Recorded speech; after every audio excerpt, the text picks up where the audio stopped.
کچھ عرصے سے جاری سلسلہ گفتگو جو کہ ایلن شفق کی کتاب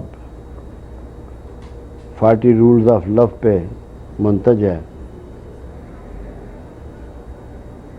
جو کہ شمس تبریز علیہ الرحمہ نے جلال الدین رومی علیہ الرحمہ کو جس میں تربیت دی اور ٹیچ کیا، اس پر بیس کرتی ہے۔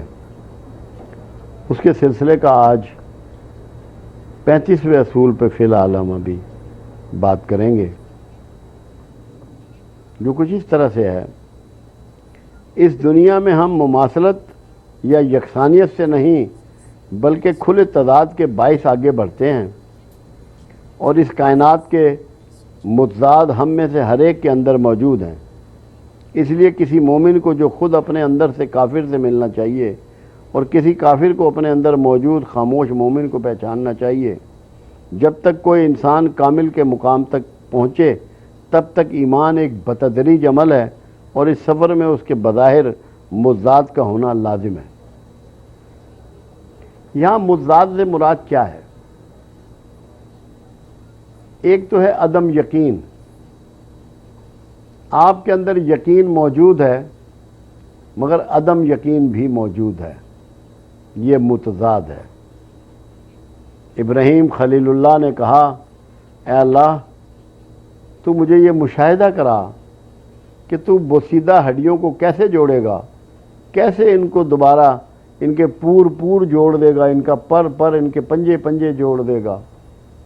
اللہ نے کہا، ابراہیم کیا تجھے یقین نہیں ہے؟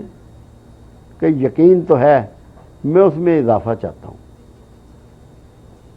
اللہ نے کہا، پھر یہ 4 پرندے لے اور انہیں اپنے آپ سے ہلا لے، اور اس کے بعد ان کا کیما کر کے اور ان کو مکس کر دے، اور 4 پہاڑوں پہ دور رکھ دے، اور جب تو انہیں پکارے گا تو یہ دوڑتے ہوئے چلے آئیں گے۔ اور ایسا ہی ہوا۔ عدم یقین اگر نہ ہوتا، یہ مشاہدہ ان کے نصیب نہ ہوتا۔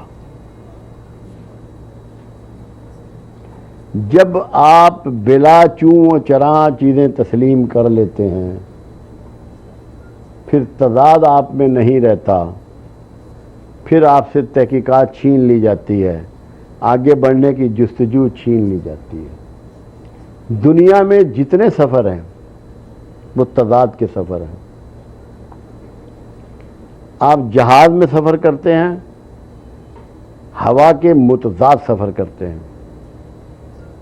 ہوائی جہاز میں سفر کرتے ہیں، ہوا کو چیرتے ہوئے متضاد سفر کرتے ہیں۔ زمین پہ سفر کرتے ہیں، آپ ہوا کو چیرتے ہوئے آپ کی کار جو ہے وہ جا رہی ہوتی ہے، یا موٹر سائیکل جا رہی ہوتی ہے، یا بس یا ٹرک جا رہا ہوتا ہے۔ تضاد ضروری ہے۔ تضاد ایسے ہی ہے جیسے انجن میں بارود بھر دیا جائے اور وہ چلتا ہے، کیونکہ تضاد کے بغیر چیلنج نہیں ہوتا، اور چیلنج کے بغیر آگے نہیں بڑھا جاتا۔ تضاد چیلنج ہے۔ اسی لیے اللہ نے کیا کیا؟ ہر جگہ تضاد کے مواقع پیدا کیے۔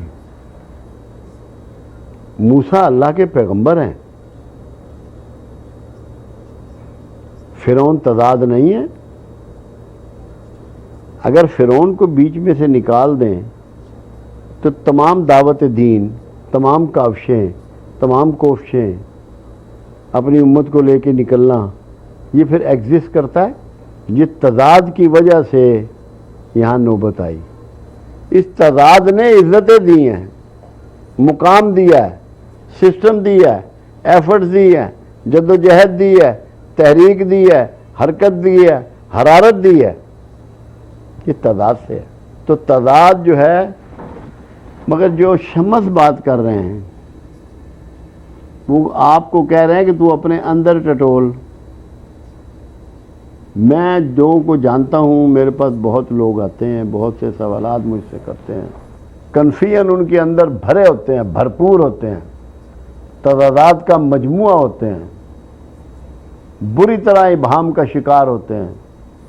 جس کی وجہ سے ان کا تعلق اللہ سے بن نہیں رہا ہوتا،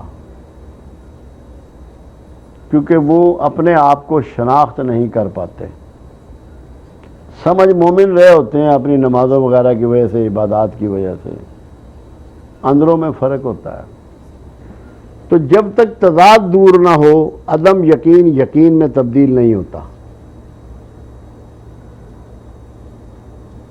عظیم ترین ہستی اس معاملے میں جو ہے وہ رسول اللہ صلی اللہ علیہ وسلم کی ہے۔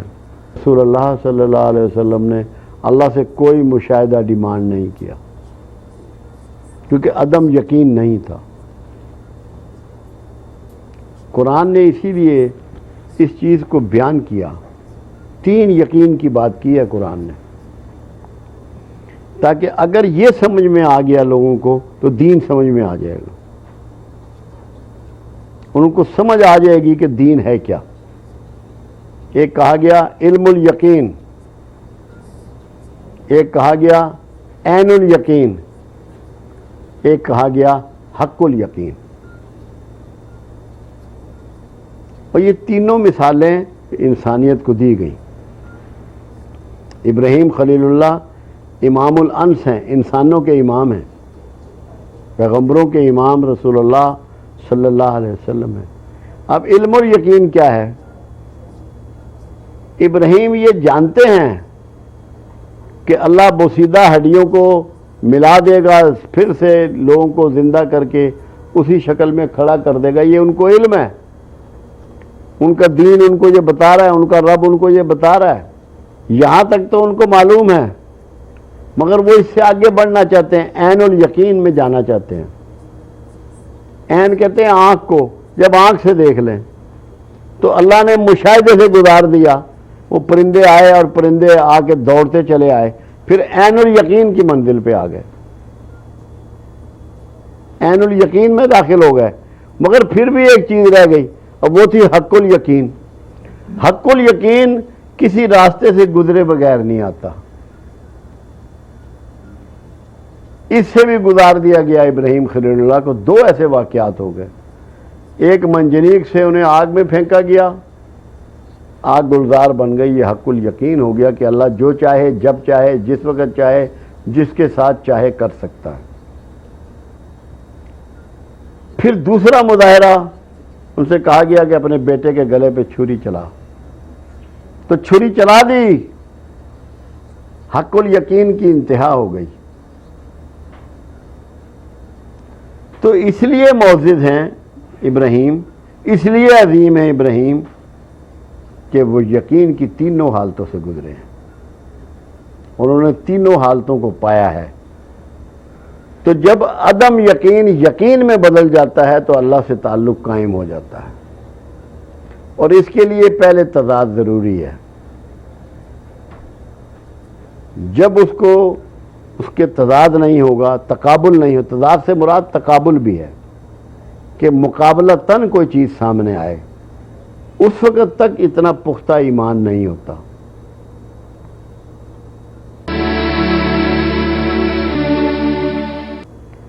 رسول اللہ صلی اللہ علیہ وسلم سوئے پڑے ہیں باہر ویرانے میں ایک درخت کے نیچے، ایک بدو آیا اور اس نے تلوار تان لی، انہیں یا محمد صلی اللہ علیہ وسلم تجھے مجھ سے اب کون بچا سکتا ہے؟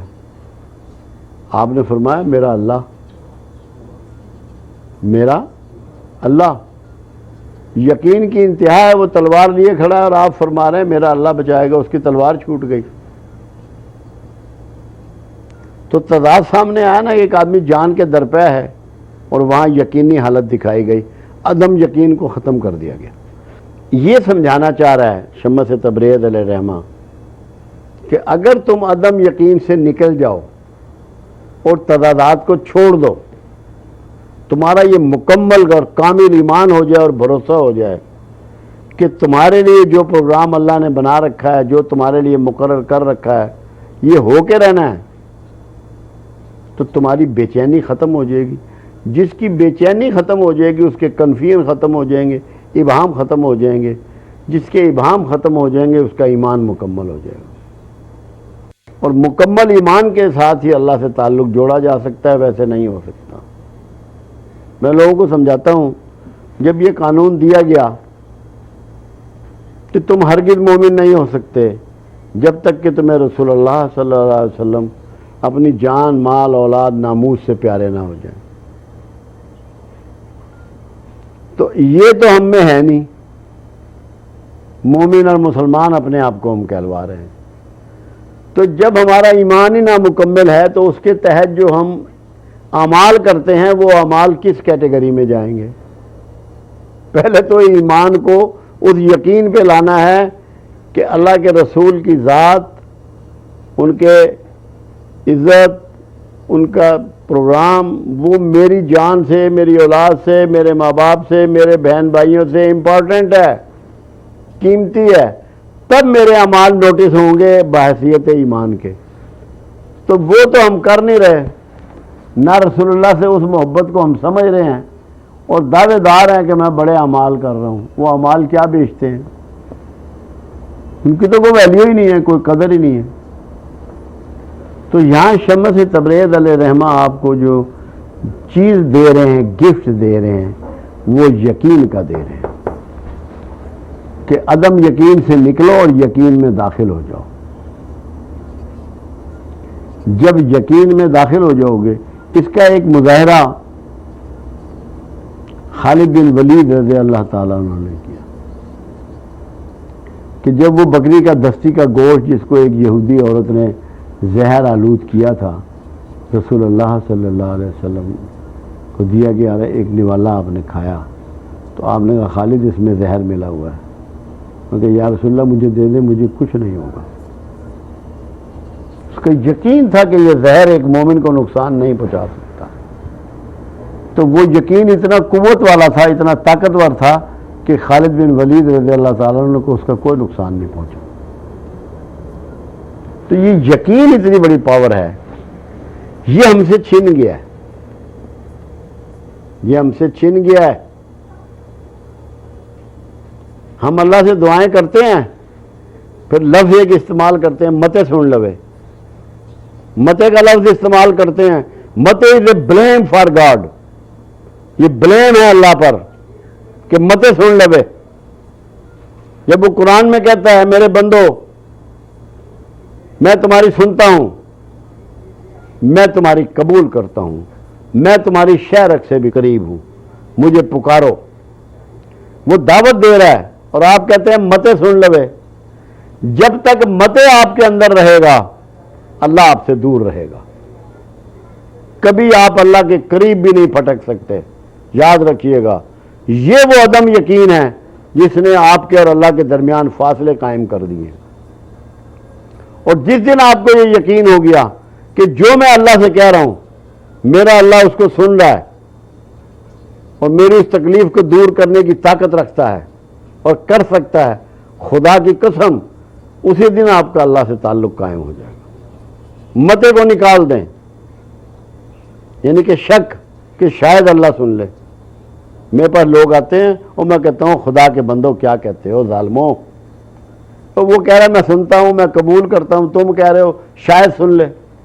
یہ شاید کا لفظ جب تک موجود رہے گا تم اللہ سے ڈسکنیکٹ رہو گے۔